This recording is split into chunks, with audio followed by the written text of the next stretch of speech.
Good evening. This is Kiana, and tonight we are discussing Sabrina's video and her interview of Tara Reade. Now, if you are unfamiliar with Tara Reade, she was a staff assistant in the Biden's U.S. Senate office from December 1992 to August 1993. She was one of several women who accused Biden of, in 2019, of physical contact that made her feel uncomfortable, as well as other allegations. Now,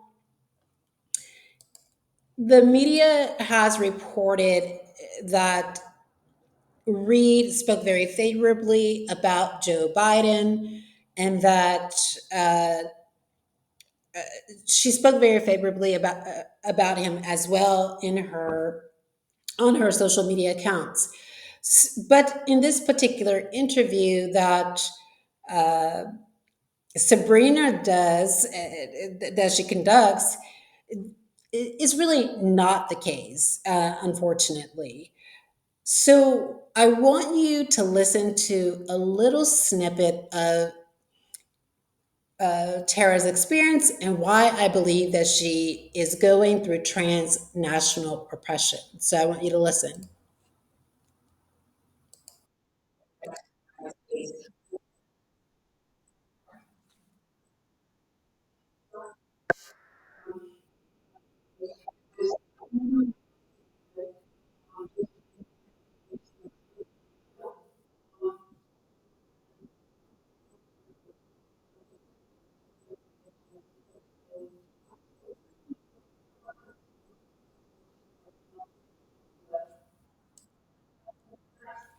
So before I continue, I want to issue a disclaimer that this isn't a promotion or propagandizing Russia. Again, I am not trying to propagandize anything that's coming from Russia. I am a journalist, and what I have to do is interrogate the facts, and that's what I'm doing here.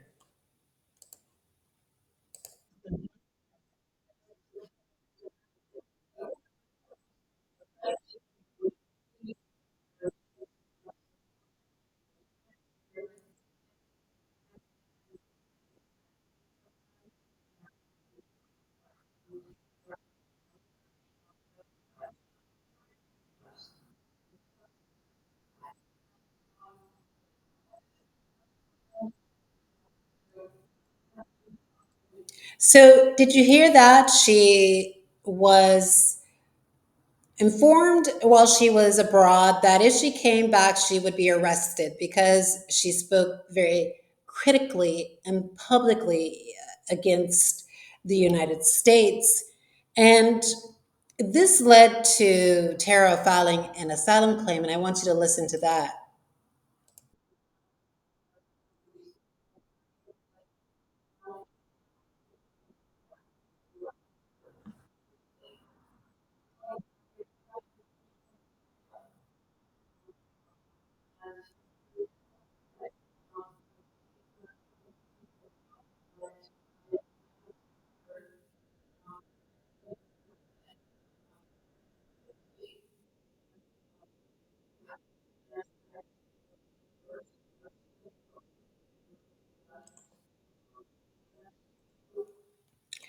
So, did you hear that? She applied for asylum because she felt her life was unsafe, and she was given asylum in Russia. Now, when an American citizen decides to flee the country and files asylum in a foreign country, such as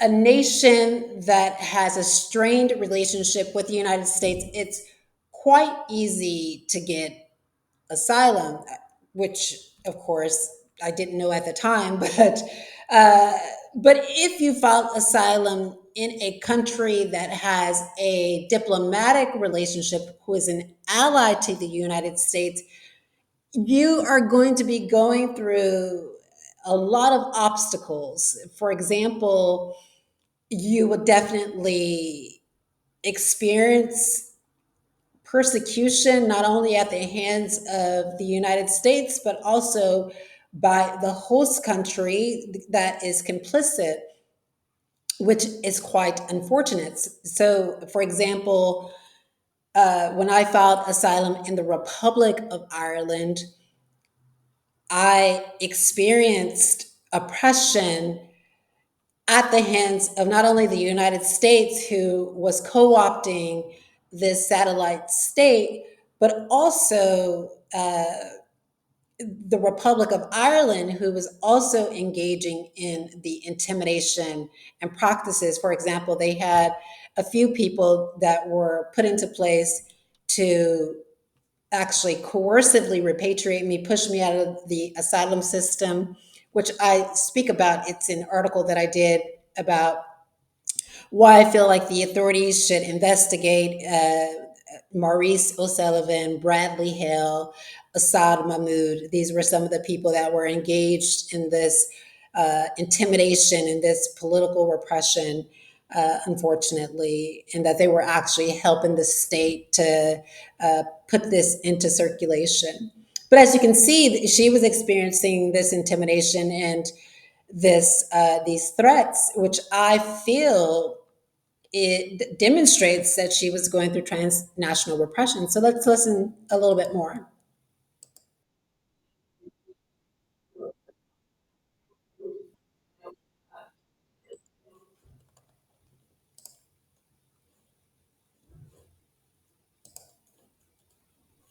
Just a moment. So she was talking about, Reed was talking about that she was being surveilled. So I want you to listen to that.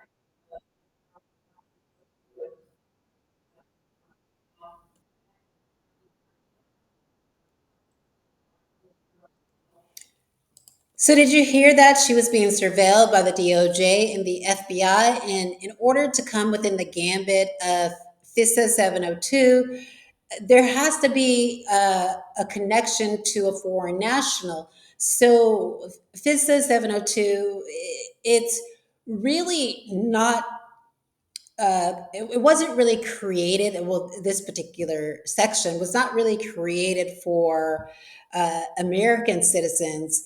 This FISA 702 was actually created for foreign nationals, and if Americans were in contact with foreign nationals, so if Reed was in the United States and it was you know, I don't think that she was probably in, communication with a lot of foreign nationals within the United States that would bring her under the gambit of FISA 702 or be encapsulated by it. But what I really do think is that when she traveled to Russia, that United States, because she's surrounded by foreign nationals. She's an American citizen, so of course she is the foreign national in a country of foreign nationals. So it's easier for the United States to surveil her communications because everybody that she is speaking to is going to be a foreign national.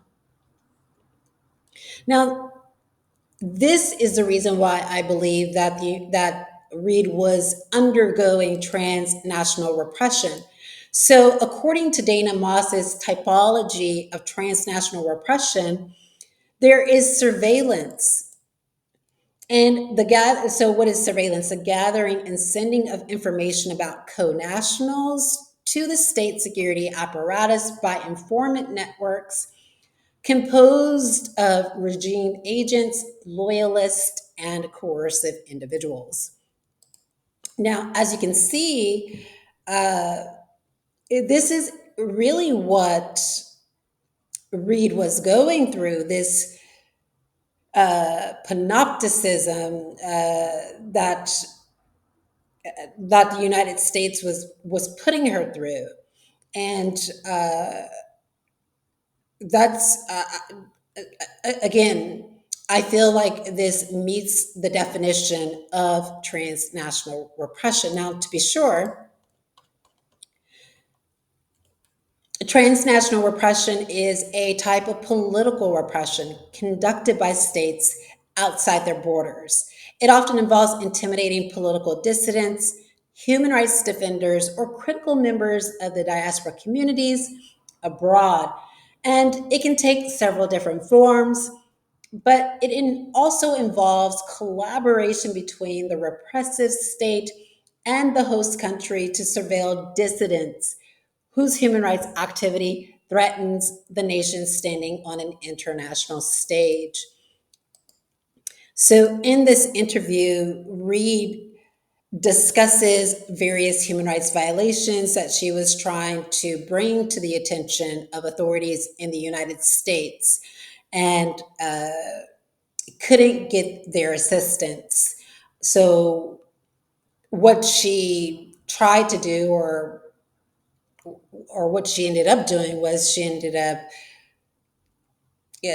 enlisting the support of the Republican Party, which was quite unfortunate. But again, why? The question remains is why do countries not acknowledge that this is happening to American citizens? Well, maybe because there's a collective silence. Maybe there is a sense of, if we acknowledge that this is happening to Americans, then our acknowledgement means that it must stop. Or we're acknowledging that the United States is in essence behaving similarly to other regimes that are practicing transnational repression. To reiterate, if the United States' allies acknowledge that the United States is also engaging in transnational repression, then it must acknowledge that the United States is behaving in a similar capacity as other nations engaged in transnational repression. And so a lot of nations don't want to do that. And I have been reading a book called Rutledge International Handbook of Ignorance Studies, which is a very informative piece. It's a interesting read. And in this book, I want to read something to you. So Zerubbabel refers to public secrets. So this is transnational repression is the public secret because everybody knows that the United States is engaging in transnational repression, putting its citizens through transnational repression, but they don't want to speak about it. And as I have said, if they speak about it, then they have to acknowledge that this behavior is similar to behavior of other regimes. And so these public secrets generate an expectation of societal ignorance. Again, society has to pretend, play ignorant, pretend as if, well, this is not happening.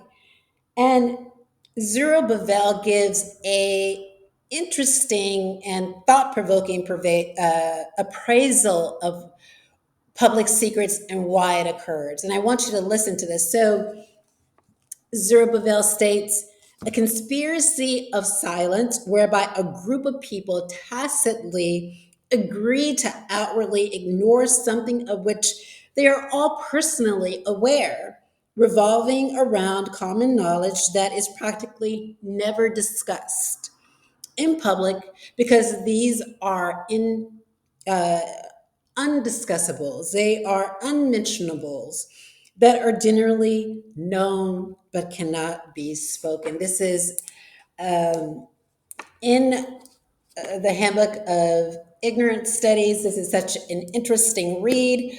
I would recommend anyone to pick up this book, and it definitely gives you information about how sometimes we choose not to accept the reality of certain situations. We choose not to know what's out there. Sometimes we just it's called, I believe, what was that called? Just a moment. What he calls it? I think they're like known unknowns. Is is so there's like just these. It's called rational ignorance. That's what it's called. So rational ignorance is sometimes when we choose to not know something because we feel like, well, we're not going to use this information. This information is not going to benefit us. So therefore, we don't want to learn about it. So it's, in essence, it's called rational ignorance. But with this, it's a kind of secrecy that we don't want to acknowledge. And the reason why we don't want to acknowledge it is because, again, if we acknowledge that this is happening, then it really becomes reality. It is already reality, but right now, by not acknowledging that the United States is engaging in this practice, the reality is minimized and it only impacts a few people, right? But if we acknowledge that this is happening, then there is a likelihood that a lot of other victims would come forward and speak out on it. So it's disheartening that she was surveilled and that she was going through this panopticism and that she was experiencing transnational repression is what I believe was happening to her. Uh, and I just think that that's just quite unfortunate. I feel that the United States should do better and to show that it is a democracy. We understand that it's really a constitutional republic, but it loves to talk about democracy. So if this is what United States likes to talk about, then it should start behaving like one. And until that happens, we as a nation, we have a lot of growth to do. So there is one last thing that I want you to listen to in this interview that Reade discloses. Just a moment, let's get to that part.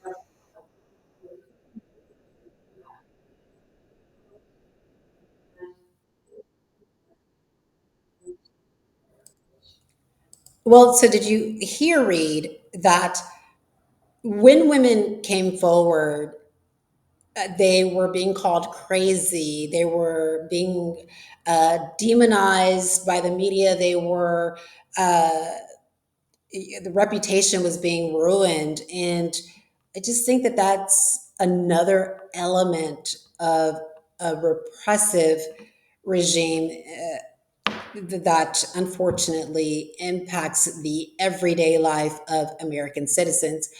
I hope that the United States does better. I hope that when we do get new leadership, that this doesn't happen to American citizens, that if American citizens are speaking out against human rights violations or they're speaking out against making allegations against corruption or misconduct, that those allegations are taken seriously, that the victim is not becoming the person under suspicion.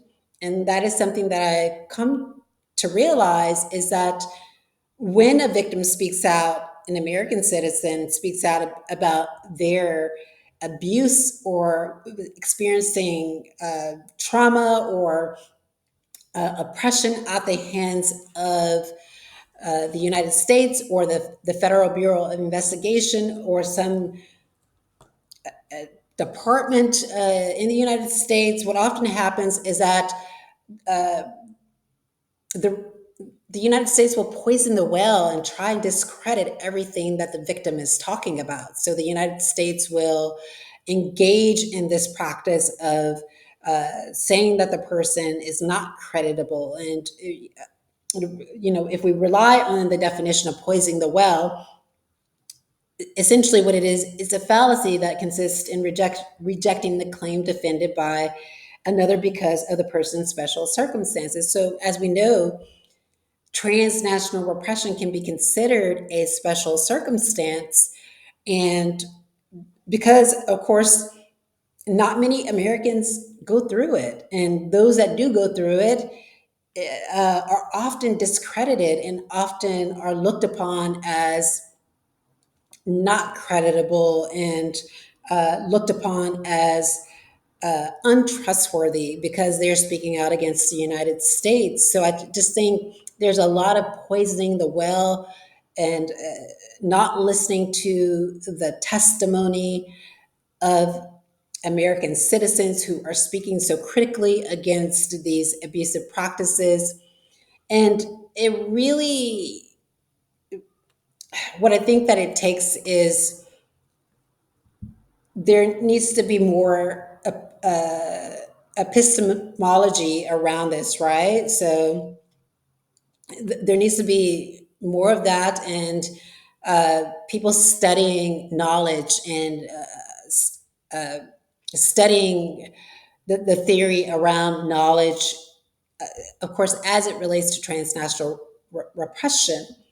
And it's unfortunate that as epistemic subjects, it's what we all are. We're epistemic subjects. We are people who know how to reason and people who know and can make sense of our own experiences. And it's unfortunate that as an epistemic subject, what often happens is that our experiences are discounted and ignored because of the country that we come from, the country that we reside, either reside in, or the country that we are fleeing from. And so it's quite unfortunate that American citizens are not granted the platform. As you know, there's a lot of people that are being silenced, their voice is being minimized, and it has to do with these agencies in the United States that has its boot on American necks, telling us to be quiet, and not only telling us to be quiet, but having other people around us silence our voices and ensuring that we don't get our stories out to the media. Now, I'm not talking about in the media in a way to where like we're talking about it ourselves, but where other people are talking about our experiences. Now, Tara Reade is I think back in the United States, and I don't think that anything's going to happen to her. She's quite popular. So, for example, if we Google her name,